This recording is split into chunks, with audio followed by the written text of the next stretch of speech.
ಸ್ನೇಹಿತರೆ, ಎಲ್ಲೋ ಒಂದು ಕಡೆ ಇವತ್ತು ಅನ್ಯ ಭಾಷೆಯ ಒಂದು ಆ, ಸರ್ಕಾರಿ ಶಾಲೆಗಳು ಇವತ್ತು ಸ್ಟಾರ್ಟ್ ಆಗ್ತಿದೆ. ಎಲ್ಲೋ ಒಂದು ಕಡೆ ನೋವಿನ ಸಂಗತಿನೇ, ಸರ್ಕಾರಿ ಶಾಲೆಗಳು ಮುಚ್ಚುತ್ತಿದೆ. ಕನ್ನಡದ ಸರಿಯಾದಂಥ ಶಾಲೆಗಳಿಗೆ ಅದಕ್ಕೆ ಆದಂಥ ಒಂದು ಚೌಕಟ್ಟಿಲ್ಲ, ಅದಕ್ಕೆ ಆದಂಥ ಒಂದು ಸಿಸ್ಟಮ್ ಇಲ್ಲ, ಅದಕ್ಕೆ ಆದಂಥ ಇವತ್ತು ಎಲ್ಲ ಒಂದು ಪೋಷಕರು ಇವತ್ತು ತಮ್ಮ ತಮ್ಮ ಮಕ್ಕಳುಗಳ್ನ ಇವತ್ತು ಕಾರ್ಪೊರೇಟ್ ಸ್ಕೂಲ್ಗಳಿಗೆ ಮತ್ತು ಏನು ಸಿಟಿಲಿರುವಂಥ ಏನು ಆಯಾ ಪಟ್ಟಣಗಳಲ್ಲಿ ಆ, ಏನು ಬೋರ್ಡಿಂಗ್ ಸ್ಕೂಲ್ಗಳಿಗೆ ಹೀಗೆ ಏನು ಖಾಸಗಿ ಶಾಲೆಗಳಿಗೆ ಹಾಕೊಂಡು ಇವತ್ತು ಸರ್ಕಾರಿ ಶಾಲೆಗಳು ಮುಚ್ಚೋಗ್ತಿದೆ. ಅನ್ಯ ಭಾಷೆಗಳು ಸ್ಟಾರ್ಟ್ ಆಗ್ತಿದೆ. ಒಂದೊಂದು ಜಾತಿಗೆ, ಒಂದೊಂದು ಆ, ಭಾಷೆಗೆ, ಒಂದೊಂದು ಧರ್ಮಕ್ಕೆ ಇವತ್ತು ಶಾಲೆಗಳು ಸ್ಟಾರ್ಟ್ ಆಗ್ತಿದೆ. ಭಾಷೆ, ಧರ್ಮ, ಜಾತಿಗೆ ಇವತ್ತು ಶಾಲೆಗಳು ಸ್ಟಾರ್ಟ್ ಆದರೆ ಏನು ಮಕ್ಕಳ ಪರಿಸ್ಥಿತಿ ಏನು, ಏನು ಸರ್ಕಾರಿ ಶಾಲೆಗಳು ಉಳಿವಿನ ಏನು ಪರಿಸ್ಥಿತಿ ಏನು, ಏನು ಇದಕ್ಕೆಲ್ಲ ಏನು ಇವತ್ತು ಸರ್ಕಾರನೇ ನೇರವಾಗಿ ಹೊಣೆ. ಇವತ್ತು ಸರ್ಕಾರ ಎಲ್ಲೋ ಒಂದು ಕಡೆ ಇವತ್ತು ಆ, ಸರ್ಕಾರಿ ಶಾಲೆಗಳನ್ನ ಖಾಸಗಿ ಒಂದು ಶಾಲೆಗಳಿಗೆ ಹಕ್ಕನ್ನು ಕೊಡೋಕ್ಕೋಸ್ಕರ ಇವತ್ತು ಸರ್ಕಾರಿ ಶಾಲೆಗಳಿಗೆ ಎಲ್ಲೋ ಒಂದು ಕಡೆ ಸರಿಯಾದಂಥ ರೀತಿ ಸೌಲಭ್ಯಗಳು ಕೊಡ್ತಿಲ್ಲ. ಮತ್ತು ಸರ್ಕಾರಿ ಶಾಲೆಗಳಿಗೆ ಮೂಲಭೂತ ಇದು ಏನು ಒಂದು ಹಣಕಾಸು ವ್ಯವಸ್ಥೆನ ಒದಗಿಸ್ತಾ ಇಲ್ಲ. ಮತ್ತು ಬಜೆಟ್ಗಳಲ್ಲೂ ಸಹ ಏನು ಸರ್ಕಾರಿ ಶಾಲೆ ಉನ್ನತೀಕರಣಕ್ಕೆ ಯಾವುದೇ ರೀತಿ ಇವತ್ತು ಡೋಲಾಯಮಾನವಾಗಿದೆ ಸರ್ಕಾರಿ ಶಾಲೆಗಳದ್ದು. ಎಲ್ಲೋ ಒಂದು ಕಡೆ ಈ ಭಾಷೆಗೆ, ಒಂದು ಜಾತಿಗೆ, ಒಂದು ಧರ್ಮಕ್ಕೆ ಈಗ ಶಾಲೆಗಳು ಸ್ಟಾರ್ಟ್ ಆಗೊಂಡು ಇವತ್ತು ಈ ರೀತಿ ಒಂದು ನಡ್ಕೊಂಡು ಹೋದರೆ ಮುಂದಿನ ದಿನಗಳಲ್ಲಿ, ಇಂದಿನ ದಿನ ಮಹಾನ್ ಕೆಂಗಲ್ ಹನುಮಂತನವರು, ವಿಶ್ವೇಶ್ವರಯ್ಯನವರು, ಏನು ನಮ್ಮ ದೊಡ್ಡ ದೊಡ್ಡ ಆ, ರಜನಿಕಾಂತ್ ಅವರು, ಎಂತೆಂಥ ಎಲ್ಲ ಒಂದು ಸಾಂಸ್ಕೃತಿಕ ಮತ್ತು ಚಿತ್ರರಂಗ ಮತ್ತು ಹಾಗೆ ಎಲ್ಲ ಒಂದು ರಂಗದವರು ಇವತ್ತು ಕಲಾ ಸೇವೆ ಮಾಡ್ತಿರುವಂಥವ್ರು ಸರ್ಕಾರಿ ಶಾಲೆಗಳಲ್ಲಿ, ದೇವೇಗೌಡರು ಸಹ ಸರ್ಕಾರಿ ಶಾಲೆಗಳಲ್ಲಿ ಓದಿ ಇವತ್ತು ಉನ್ನತ ಸ್ಥಾನಕ್ಕೆ ಹೋಗಿ ಪ್ರಧಾನಮಂತ್ರಿ ಆದಂಥವ್ರು. ಇವತ್ತು ಈ ದೊಡ್ಡ ದೊಡ್ಡ ಒಂದು ಇಂಜಿನಿಯರ್ಗಳು, ಡಾಕ್ಟ್ರುಗಳು ಮತ್ತು ಹಾಗೆಯೇ ಇವತ್ತು IAS IPS ಅಲ್ಲಿ ಇರುವಂಥವ್ರು ಸರ್ಕಾರಿ ಶಾಲೆಗಳಲ್ಲೇ ಓದಿ ಇವತ್ತು ಉನ್ನತ ಸ್ಥಾನವನ್ನು ಅಲಂಕರಿಸುವಂಥವ್ರು. ಇಂಥ ಒಂದು ವ್ಯವಸ್ಥೆಯಲ್ಲಿ ಸರ್ಕಾರಿ ಶಾಲೆಗಳು ಯಾಕೆ ಮುಚ್ಚೋಗ್ತಿವೆ? ಸರ್ಕಾರಿ ಶಾಲೆಗಳ ಬಗ್ಗೆ ಯಾಕೆ ಒಂದು ಗಮನ ಕೊಡ್ತಾ ಇಲ್ಲ? ಅನ್ಯ ಭಾಷೆಗಳು ಇವತ್ತು ಮರಾಠಿ ಶಾಲೆಗಳು ಸ್ಟಾರ್ಟ್ ಆಗ್ತಿದೆ, ಇವತ್ತು ಉರ್ದು ಶಾಲೆಗಳು ಸ್ಟಾರ್ಟ್ ಆಗ್ತಿದೆ. ಎಲ್ಲೆಲ್ಲೂ ನೋಡಿದ್ರು ಇವತ್ತು ಅನ್ಯ ಭಾಷಿಕರ ಒಂದು ಶಾಲೆಗಳು, ಸರ್ಕಾರಿ ಶಾಲೆಗಳು ಸ್ಟಾರ್ಟ್ ಆದೆ.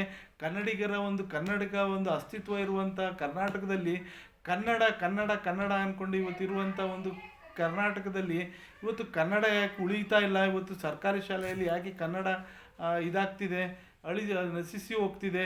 ಇಲ್ಲಿ ಸರ್ಕಾರಿ ಶಾಲೆಗಳು ಅಳಿವು ಉಳಿವಿನ ಪ್ರಶ್ನೆ ಆಗಿದೆ. ಇಲ್ಲಿ ಸಮಸ್ಯೆ ಏನು? ಇವತ್ತು ಖಾಸಗೀಕರಣದಿಂದ ಇವತ್ತು ಸರ್ಕಾರಿ ಶಾಲೆಗಳು ಮುಚ್ಚೋಗ್ತಿದ್ವಿ.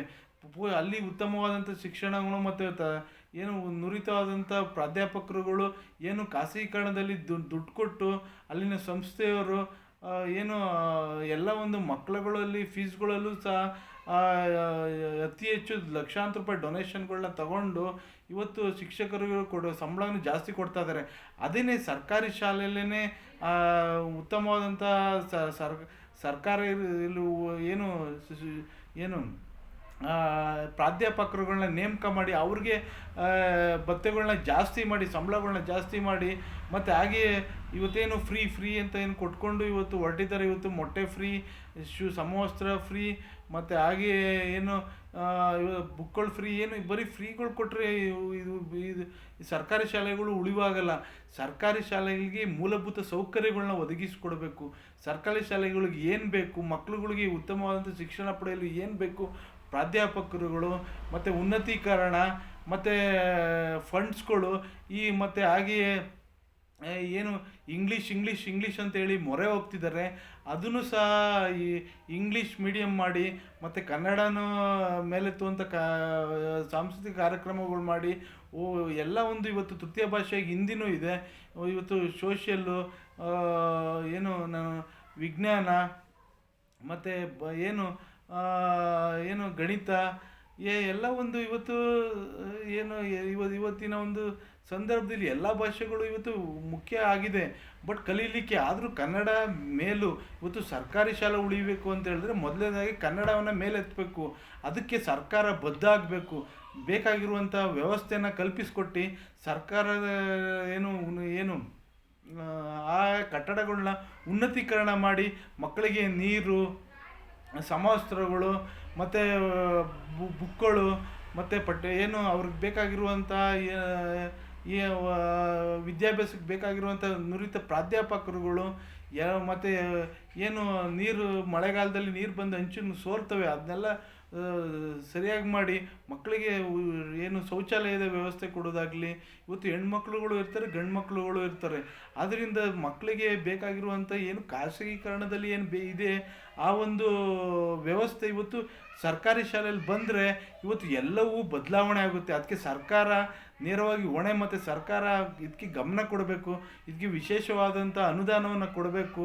ಕೊಟ್ಟು ಏನು ಇವತ್ತು ಖಾಸಗೀಕರಣದಲ್ಲಿ ಹೆಂಗೆ ಬೆಳೀತಿದೆ ಹಂಗೆ ಸರ್ಕಾರಿ ಶಾಲೆಗಳನ್ನ ಉನ್ನತೀಕರಣ ಮಾಡಬೇಕು.